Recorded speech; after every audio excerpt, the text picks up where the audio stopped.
Alright, this week is Grave of the Vampires. How exciting.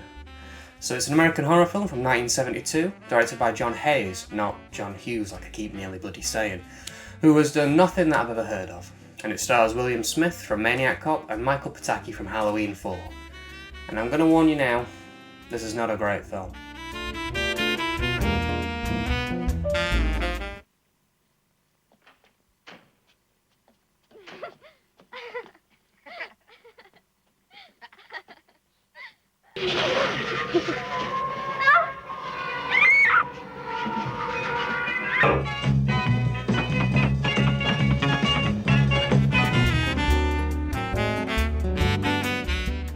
The story starts with a woman getting raped and impregnated by a vampire. She keeps the baby, and years later the baby, now a man, sets out to seek revenge and murder his vampire father, who is now a teacher at a night school, because he's a vampire.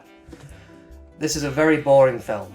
It's all talk and very little action. The gore is minimal, as are the practical effects, and the pacing, which is the biggest problem, is trying to be slow and atmospheric, but it just comes across as dull because it never really focuses on anything interesting.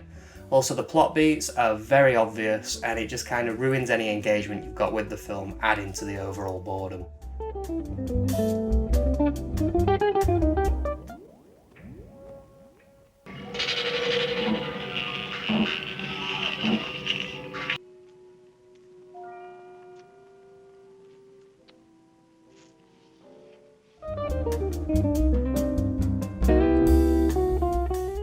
There are a couple of interesting bits now and again. I quite like the fight at the end, and the old man vampire hobbling about at the beginning had me chuckling.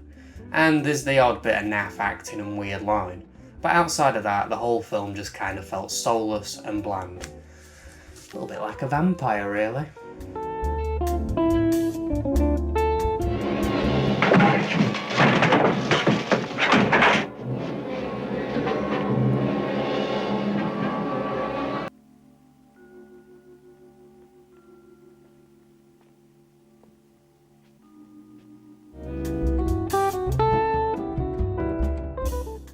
And that's all I've got to say on this film. The real star of the show, the real thing to talk about, has got to be the print. Oh my god. So you remember last week we had the best print that we have had in the entire collection so far. And at the end I said, oh, maybe they're getting the hang of things now. Well, I was wrong. This is the worst print that we have had yet. It's even worse than Drive-In Massacre, if you can believe it. It is absolutely abysmal. It's flickery and really grainy all the way throughout. The colours are off, there's ghosting and interlacing issues, the darks all blur into one, and worst of all, it skips, meaning that partway through a scene, it'll just jump, cutting out a big part of the dialogue, which was hard enough to understand in the first place. Just an absolutely abysmal print. And I think it might have massively hindered my enjoyment of the film. You remember earlier when I said that the slow and atmospheric shots don't really focus on anything interesting?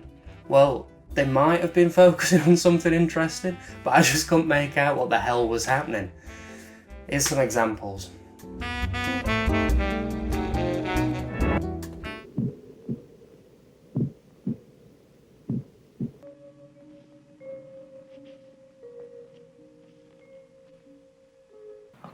Okay. Mine is not the reason. Mine is just to do or not.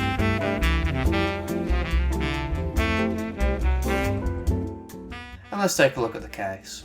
Seems fine, really. Really bigs the film up and all the info's correct. Much better job than the print.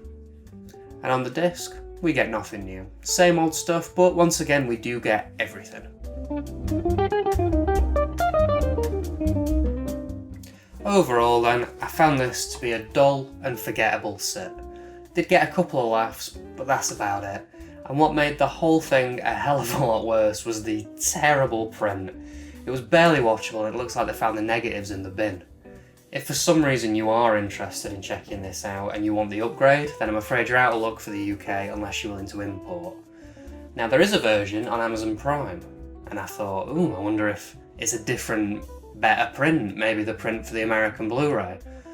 No, it's not, no. It looks like it's the same print as this, but slightly worse. It's in 4x3 and it's really blurry on top of everything else that's wrong with it. So if I were you, I'd just completely avoid this one. So, a load of rubbish this week. And next week, we're going to be checking out, the Nostril picker. Send help.